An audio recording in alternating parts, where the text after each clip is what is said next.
The silence in the Holbrook house was a thick, woolen thing, stuffed into the corners and muffling the tick of the grandfather clock.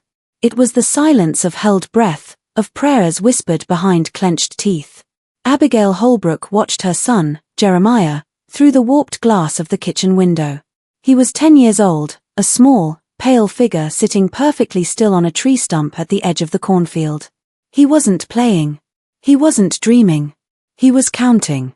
It had begun with the cemetery. A simple, childish correction to the sexton. "You're wrong," the 7-year-old Jeremiah had said, his voice clear as a bell in the hushed churchyard. "There are not 244. There are 257. The 13 in the wet ground behind the willow are lonely. They want to be counted." They found the 13 unmarked graves the next day, their wooden crosses long since rotted into the sour earth. A forgotten pit from a forgotten fever. That was the first crack. Then came the whispers in the night. Not from the living, but from Jeremiah's sleeping lips. Names. Dates.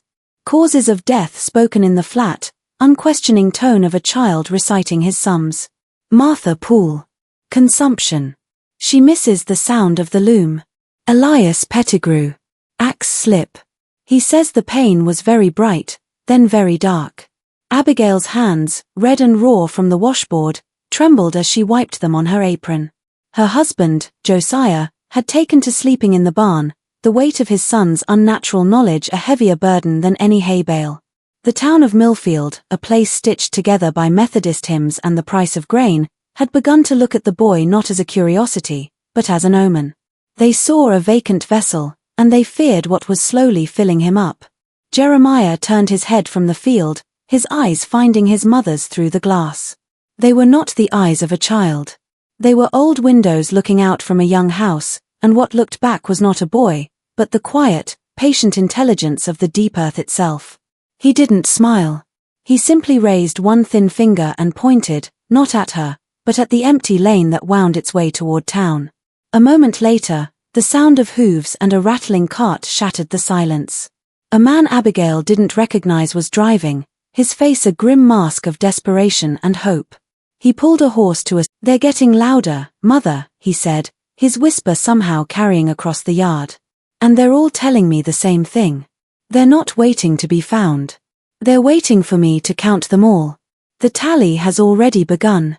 The first turning point, the moment the simple, solid world of Millfield began to show a hairline fracture, occurred not in the dead of night, but under the bland and forgiving light of a late summer afternoon. Jeremiah Holbrook was 7 years old, a quiet child with a tendency to watch things, the progress of a beetle across a stone, the slow dance of dust motes in a sunbeam, with an intensity that was often mistaken for simple-mindedness. His mother, Abigail, had taken him to the cemetery to tidy the family plot, a weekly chore that involved pulling weeds and wiping the lichen from the headstones of grandparents he had never known. The sexton, an old man named Mr. Gable whose face was as weathered and lined as the marble he tended, was making his own rounds, consulting a heavy ledger. He paused near them, offering a kind, paternal smile to the boy. "A sad and solemn place for a young one," he'd murmured to Abigail, who merely nodded, her hands busy with a stubborn patch of chickweed. It was then that Jeremiah, who had been standing perfectly still by the foot of his grandfather's grave, spoke. His voice was not loud, but it was preternaturally clear, cutting through the thick, humid silence. "You're wrong." Mr. Gable started, turning to look at the boy. "I beg your pardon, son?" Jeremiah's gaze was not on the man, but fixed on a distant, overgrown corner of the burial ground where an ancient willow tree wept its long branches into the shadows. "The number in your book. It's wrong." He finally turned his large, unsettlingly calm eyes to the sexton. "There are not 244. There are 257. A small, pale hand emerged from his sleeve to point toward the willow. "The 13 in the wet ground behind the tree are lonely. They want to be counted." The air went out of the afternoon. Abigail stood up, her heart a frantic bird against her ribs. "Jeremiah, hush now. Don't be telling tales." But Mr. Gable was not looking at her. He was staring at the boy, his kindly expression replaced by a slow-dawning unease. The official record, the one kept in the church vestry and copied meticulously into his ledger, did indeed list 244 souls. But there were the old stories, the kind told in whispers by firelight, of the bad winter of 1793, when the cholera swept through the valley's poorest families. They were buried quickly, without ceremony, in a communal pit on the unconsecrated fringe of the cemetery, their markers nothing more than simple fieldstones that had long since sunk or been stolen. 13 of them. A number known only to God and the faded, crumbling pages of a town chronicle no one had opened in 50 years. The boy had not heard an old wives' tale, he was too young, and such grim history was not shared with children. He had offered the number not as a guess, nor as a challenge, but as a simple, self-evident correction, the way one might note that the sky is blue. He knew it with the same unshakable certainty, and in that moment, the foundation of everything, of Abigail's understanding of her son, of the town's perception of its own history, of the very barrier between the present and the past, developed a fissure through which a cold, inexplicable dread began to seep. The discovery of the unmarked graves was not a swift or dramatic affair, but a slow, grim excavation of both the land and the town's forgotten conscience. Mr. Gable, a man whose entire life had been dedicated to order and record, could not let the boy's statement rest. It was an itch in the fabric of his reality, a splinter of the impossible lodged deep in the mundane wood of his daily routine. He did not go to the willow tree with a spade that first day, but with his ledger, his steps heavy. With a skepticism that warred with a superstitious dread. The area Jeremiah had indicated was a neglected tangle of brambles and poison ivy, a place the sexton's meticulous maintenance conveniently avoided, a silent agreement between him and the past to let sleeping dogs lie. He found nothing at first, just damp earth and rot. But it was the silence of the boy's accusation that haunted him, its simple certainty. He returned the next day with a pair of shears and a mattock, telling himself he was merely clearing a nuisance, putting an old rumor to bed. The work was slow and unpleasant, the humid air thick with the smell of disturbed decay. It was on the third day, as he wrestled with the root system of a particularly stubborn blackberry bush, that his mattock struck something that was neither stone nor root. The sound was a dull, wooden thud, hollow and final. Kneeling, he brushed away the loam with a trembling hand, his breath catching in his throat. It was not a whole plank, but a fragment, blackened and soft with rot, but unmistakably worked wood. A feverish energy seized him then, the historian's drive overriding the man's fear. He enlisted the help of the reluctant blacksmith, a man of few words and great strength, and together they began to carefully probe the earth. Their metal rods met resistance not in a single spot, but in a rough, elongated pattern, a series of soft stops that outlined not individual coffins, but the edges of a much larger pit. They had uncovered not a neat row of graves, but a communal trench, and as they expanded their careful digging, they began to uncover the truth, not 13 distinct caskets, but a jumble of skeletal remains, layered in the dark earth. The bones so intermingled it was impossible to tell where one person ended and another began. The count was not of individual skeletons, but of skulls. They unearthed 13. The news spread through Millfield not with a shout, but with a horrified whisper. The official story, the one in the ledger, was a lie, a clean fiction written over a messy, panicked tragedy. The boy had been right. He had not guessed, he had known. He had looked at a quiet, sun-dappled corner of a field and seen not grass and shadow, but the precise, geometric shape of a secret mass grave, feeling the presence of those 13 lost souls with a sense as tangible as the weight of a stone in his hand. The town now looked at Jeremiah Holbrook not as a strange child, but as a conduit, and the ground upon which they all walked felt suddenly thin, a fragile crust over a deep and restless darkness. The phenomenon of the whispering names began subtly, a new and chilling thread woven into the established dread of the Holbrook household. It was not a daytime affliction. By day, Jeremiah remained largely as he had been, quiet and watchful, though the townsfolk now saw a spectral pallor in his complexion where before they had only noted a child's quietude. The change came with the moon, in the absolute stillness of the late watch. Abigail, her own sleep now a fragile, anxious thing, would be pulled from its edges by a sound, not the cry of a child from a nightmare, but the low, steady murmur of a conversation from her son's room. The first time, she thought he was merely awake, perhaps talking to a toy or himself, a final holdout of childhood in a boy being forced to bear a terrible maturity. But when she pushed his door open, The moonlight cutting a silver path across his floor, she found him deep in slumber. His eyes were closed, his breathing even, but his lips were moving, forming words in a soft, uninterrupted stream. She crept closer, her heart hammering against her ribs, leaning down to catch the sounds. They were names, all of them, some familiar from the town's history, others utterly foreign. Martha Poole, he whispered, the name sighing out of him like a breath of tomb air. Consumption. She misses the sound of the loom. Then, a pause, as if listening to a reply only he could hear. Elias Pettigrew. Axe slip. He says the pain was very bright, then very dark. This was not the recitation of a lesson learned. It was dialogue. He was not just listing the dead, he was conversing with them, relaying not only their identities but the intimate, sensory details of their passing and their lingering attachments. Night after night, this somnambulant parliament continued. He would speak of loves lost, of regrets clung to, of the simple, mundane comforts of life most achingly missed. He gave voice to their silent grievances and their petty jealousies, the dead's affairs continuing unabated in a realm just beyond the veil of waking. Abigail stopped waking him, paralyzed by the fear of what might look out from his eyes if she did. She would simply sit on the floor by his bed, a silent witness to this nocturnal séance, her shawl pulled tight against a cold that had nothing to do with the night air. These were not the grand pronouncements of a prophet, but the quiet, domestic secrets of the departed, and the fact that her son was their chosen vessel made the horror profoundly intimate. The boy who had counted their bodies in the daylight was now, in the dark, cataloguing their souls, and the house was no longer just a home, but a crossroads where the living and the dead held their nightly council. The horror ceased to be a private family affliction and became a public spectacle on the day of the church picnic. It was a deliberate attempt at normalcy, a gathering by the old mill pond where the sunlight dappled the water and the air was thick with the smell of fried chicken and the forced, hearty laughter of a community trying to pretend the ground was still solid beneath their feet.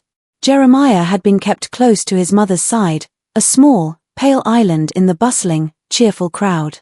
For a while, it seemed the ruse might work. He ate a piece of pie, he watched the other children play, his expression unreadable but not overtly troubled. Then, as the afternoon wore on and a group of men began testing the strength of the current by the great, sluggish turn of the mill wheel, a change came over him. It began as a stillness, a freezing in place so complete it was more alarming than any sudden movement. His piece of cornbread fell from his hand, crumbling on the checkered blanket. His eyes, wide and fixed on the churning water where the wheel met the pond, lost all focus, seeing something that was not the sun on the water. A low, guttural sound escaped his throat, a noise that did not belong to a child. Then the scream tore out of him, a raw, ragged thing that severed the afternoon's fragile peace. He was on his feet, his small body rigid, a single, trembling finger pointing at the water. "The lady," he shrieked, his voice cracking with a terror that was instantly contagious. "The lady in the blue dress. She's caught. She's in the wheel. She can't get free. Her hair is like the weed." He began to gag, his small frame convulsing as if he were the one drowning, choking on pond water and terror. The scene descended into chaos. Women pulled their children back from the water's edge. Men shouted, some rushing toward Jeremiah, others peering uselessly at the murky, frothing water where the great wooden paddles churned. They saw nothing but water and shadow. It was only hours later, after the boy had been carried home insensate and the crowd had dispersed under a pall of dread, that the miller, arriving to secure the works for the evening, saw a flash of faded blue fabric snagged on a submerged timber, a pale limb tangled in the ropes of slimy algae that trailed like hair in the current. They pulled her out, a traveling seamstress nobody had reported missing, her dress a sodden, ruined blue, her own hair fanned out like the dark weeds Jeremiah had described. The correlation was absolute, the details he had screamed in his fit were a perfect, terrible match to the grim reality they dragged from the water. He had not witnessed a death, he had experienced it as it happened, or perhaps in its immediate, lingering aftermath, a psychic echo of a final, desperate struggle. The boy was no longer just a census-taker for the dead. He was a witness to their passing, a living conduit for their final moments of terror, and the entire town had been his congregation. The fracture that had been widening within the community now split the Holbrook household in two, a schism driven by a terror that love could not bridge. The incident at the millpond had transformed Jeremiah from a local curiosity into an object of profound theological and personal crisis. The following Sunday, Pastor Albright, a man whose faith had always been as solid and unyielding as the oak pews of his church, dedicated his entire sermon not to comforting his flock, but to the nature of divine and infernal gifts. He did not name the Holbrook boy, but he did not need to. His words, thundering from the pulpit, painted a terrifying duality. For cannot the Lord work through the most innocent of vessels? He boomed, his eyes sweeping over the congregation, seeing the fear in their faces and fanning it. And did not Samuel hear the voice of God in the night? But beware. His voice dropped to a conspiratorial hush. For the deceiver, the father of lies, is a cunning mimic. He clothes his wickedness in light, his corruption in the guise of truth, to lead the faithful astray. The sermon did not provide answers, it provided labels, and the town seized upon them with desperate relief. Some now looked at Jeremiah with a fearful reverence, crossing themselves as he passed, believing him to be a tiny, living saint. Others saw a demonic mouthpiece, a changeling left by dark forces, and they looked upon his parents with a mixture of pity and blistering suspicion. This public division became a private hell within the family's own walls. Abigail, her heart shredded by a mother's love and a primal fear, clung to the notion of a divine, if terrifying, purpose. She saw her son's suffering and believed he was carrying a cross, not a curse. She would hold his small, cold hands and try to pour her own warmth into him, praying for the strength to be the anchor in his storm. But for Jeremiah Holbrook, a practical man who measured his world in acres sown and harvests reaped, there was no such spiritual refuge.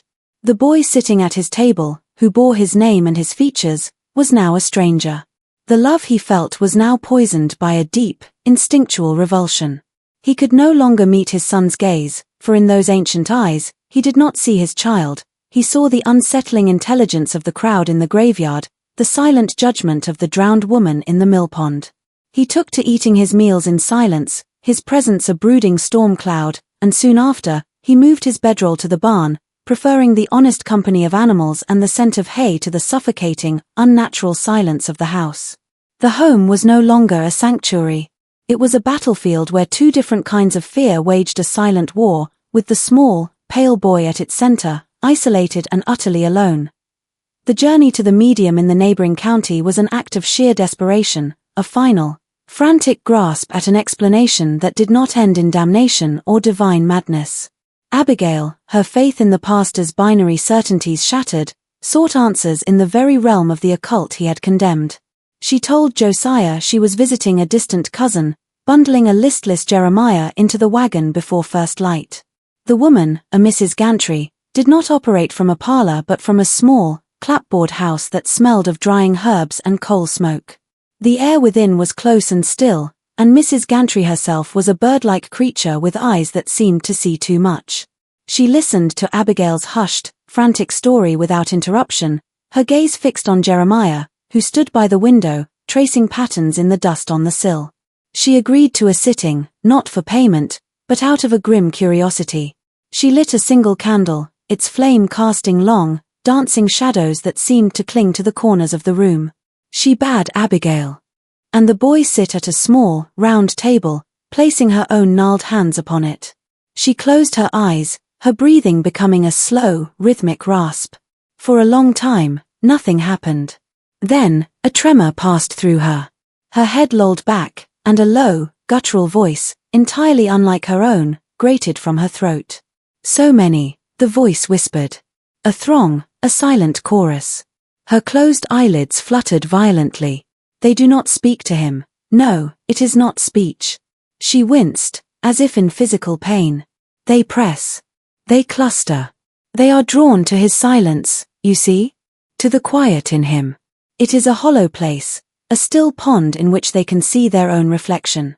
Her hands clenched into fists on the table. He is a vacancy, a doorway that is never closed. They are not speaking. They are congregating. Then her face twisted into a mask of pure, undiluted terror.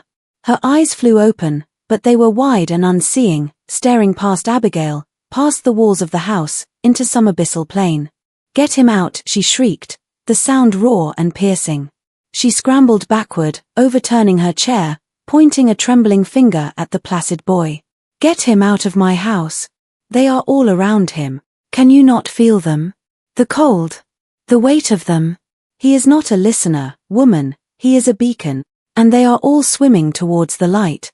She fled then, stumbling from the room, leaving Abigail alone in the flickering candlelight with her son. The session was over. They had not learned how to stop it. They had only learned the terrifying, fundamental truth of his condition. He was not seeking out the dead. His very existence was an open door, and the dead, in their multitudes, were patiently, inexorably, crowding their way through. The arrival of the stranger from Oak Creek was the moment the abstract horror curdling around Jeremiah congealed into a tangible, transactional reality. He came not with the gawping curiosity of a neighbor or the judgmental fear of a townsfolk, but with the raw, desperate grief of a father. His name was Silas Pope, and his cart rattled into the Holbrook yard like a hearse, his face a haggard map of sleepless nights and futile searches. He had heard the whispers, the twisted tales passed from town to town, and desperation had sanded away his skepticism, leaving only a naked, painful hope. He found Abigail on the porch, her posture already defensive, and he did not beg or barter. He simply stated his business, his voice hollow. "My boy," he said, the words rough. "Thomas. 15 years. They found his cap by the old quarry. They say it was foul play. They say your boy, that he couldn't finish, instead pulling a leather purse from his coat and setting it on the porch step with a heavy, final clink of coin. It was a blasphemy, this exchange of money for a word from the dead, and Abigail felt a cold shame wash over her. But before she could refuse, before she could send this broken man away, Jeremiah was there. He had emerged from the house as if summoned, his eyes fixed not on Silas Pope, but on the empty space beside him. He walked forward, his movements once again possessing that unnerving, fluid precision, and stopped before the grieving man. He showed no emotion, no pity, only the calm focus of a scribe transcribing a message. "He is not in the quarry," Jeremiah stated, his voice flat. The man with the fire in his eyes put him in the dry well behind the tanner's shed. "The one with the collapsed roof." Silas Pope recoiled, his breath catching. He knew the place, everyone knew the abandoned tanner property. He says you will find his silver locket there. The one with the clasp that never worked right. He says his mother gave it to him. He hid it in a crack in the stones before the man came. The color drained from Silas's face completely. The locket was a secret, a birthday gift from his late wife, its faulty clasp a private, fond annoyance within their family. There was no way, no possible way for this boy, this stranger from another town, to know. He did not thank them. He simply stared at Jeremiah with a look of terrified, grateful awe, snatched up the purse, and fled back to his cart, whipping the horse into a frantic gallop back towards Oak Creek. The news returned 2 days later, carried not by Silas Pope, but by the relentless telegraph of rumor. They had found the boy, Thomas Pope, in the dry well. And nestled in a crack in the stone lining, just as described, was a tarnished silver locket. Jeremiah had been right. He had not just offered comfort, he had provided evidence, a piece of irrefutable, intimate truth from beyond the grave. The dam of abstract fear had broken, and now the flood of human desperation began to flow towards the Holbrook farm. The success of the Silas Pope affair acted as a ghastly spark, igniting a prairie fire of desperate hope that swept across the county and beyond. The story was no longer one of a haunted boy, but of a miraculous one, a living oracle who could bridge the chasm between the living and the lost. The first to arrive were the recently bereaved, their faces raw with fresh grief, clutching locks of hair or faded daguerreotypes as if they were sacred relics. They came in black-ribboned wagons, their eyes hollow, their voices trembling as they offered coins, heirlooms, promises of prayers, anything for a word, a single, definitive word from a silenced voice. Then came those nursing older, more festering wounds, the parents of long-vanished children, the wives of men lost at sea or in the wilderness, their sorrow hardened into a permanent, aching void.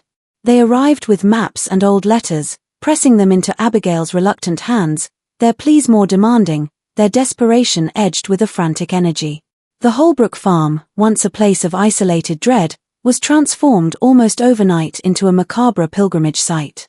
The front yard, where Jeremiah had once sat counting the living, became a stage for the grief of the entire region. The air, once clean with the scent of earth and pine, was now thick with the smell of nervous horses, unwashed bodies, and the faint, metallic tang of human despair. Josiah Holbrook barred the door of the barn, retreating completely into a furious, shame-filled silence, unable to bear the spectacle of his son being treated as a sideshow attraction for the dead. Abigail, trapped by a mother's love and a mounting terror, found herself the gatekeeper of this terrible new shrine. She tried to maintain order, to turn the most feverish away, but they were an unstoppable tide. They would camp at the edge of the property, their campfires flickering in the dusk like a gathering army of ghosts, their eyes fixed on the house, waiting for a glimpse of the pale boy who held the keys to their peace.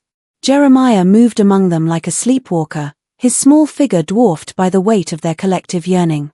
He would stop before a petitioner, listen to their unspoken question with his head tilted, and deliver his verdict in that same flat, affectless tone, a location, a final message, a cause of death. Each confirmation, each successful retrieval of a body or a secret, only fed the legend and drew more of the broken-hearted and the curious. The farm was no longer a home, it was a vortex, and at its center, the boy who counted bodies was being slowly, inexorably, consumed by the endless hunger of the living for the dead. The constant, grinding procession of the grieving and the curious began to etch itself upon Jeremiah, not in the dramatic fashion of a sudden collapse, but as a slow, insidious erosion, as if the very essence of his boyhood was being weathered away by the ceaseless whisper of the departed. The robust health that had once characterized a farm boy, even a quiet one, leached from him entirely. His skin took on a waxy, translucent pallor, like paper held before a weak flame, and the fragile architecture of his bones seemed to grow more pronounced beneath it, as if he were being carved from the inside out. He ate less, picking at his food with a profound disinterest, his body seeming to draw sustenance from some other, colder source.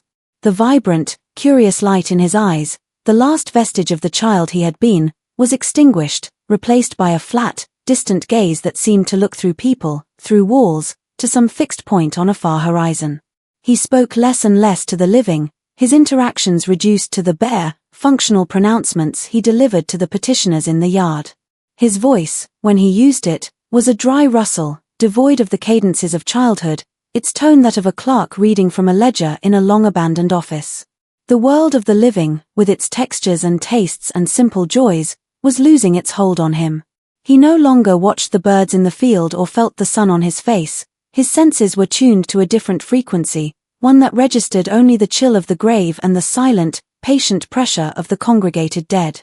Most disturbing of all was his new, solitary habit. He would sit for hours at the kitchen table, a piece of charcoal pilfered from the hearth in his thin fingers, and cover any scrap of paper he could find, the margins of the almanac, the backs of his father's old ledgers, with intricate, maze-like patterns. They were not childish drawings, but vast, complex networks of intersecting lines and spirals, a frantic, silent cartography of a geography only he could perceive. They seemed to have no beginning and no end, a maddening tangle that spoke of immense, suffocating complexity, as if he were trying to map the very circuitry of the silence that now filled him, the labyrinth of connections that bound him to the ever-growing multitude whose weight he carried. The boy was fading, his physical form becoming little more than a tenuous anchor for a consciousness that was increasingly elsewhere, adrift in a silent sea of whispers, leaving behind only a pale shell and the frantic, scribbled evidence of a mind trying to chart its own dissolution. The final, chilling transformation in Jeremiah's purpose came not during a fit or a trance, but in a moment of stark and terrifying clarity. The stream of petitioners had dwindled for a day, leaving an unnatural quiet in the yard, a silence that felt heavier than the clamor of grief. Abigail found him not drawing his mazes, but simply standing in the center of the kitchen, his stillness more profound than ever before. He was looking at his own hands, turning them over as if seeing them for the first time. When he spoke, his voice was different. The flat, rustling quality was gone, replaced by a tone of cold, dreadful understanding, the voice of someone who has just read his own sentence in a ledger. "They are not resting, mother," he said, and the words hung in the air, freezing her where she stood. "All this time, we thought they sought comfort. That they wanted to be found or remembered. We were wrong. He lifted his gaze to her, and the ancient knowledge in his eyes was now fused with a chilling sense of purpose. They are waiting. They are mustering. There is a gate, a door that has been closed for a very long time. It is beginning to open. He took a step toward her, and for the first time, she saw not a victim, but a functionary. They are not lost souls crying out for help. They are an army awaiting its muster call. And I am not their speaker. He looked down at his hands again, the hands that had pointed to graves and drowned women and hidden wells. I am the tallyman, the census taker. My count is not for the living to know where the dead are. It is for the one who is coming, to know how many souls are ready for the transition. The horror of it unfurled inside Abigail, vast and suffocating. It was not a gift or a curse, but a recruitment. Her son, her little boy, was not a haunted vessel or a divine messenger. He was a quartermaster for the other side, a cold, precise instrument counting the ranks of the departed, and the counting itself was a preparation for an event of cosmic, terrifying scale. The dead were not whispering their pasts to him, they were reporting for duty, and Jeremiah Holbrook was simply, terribly, checking their names off a list.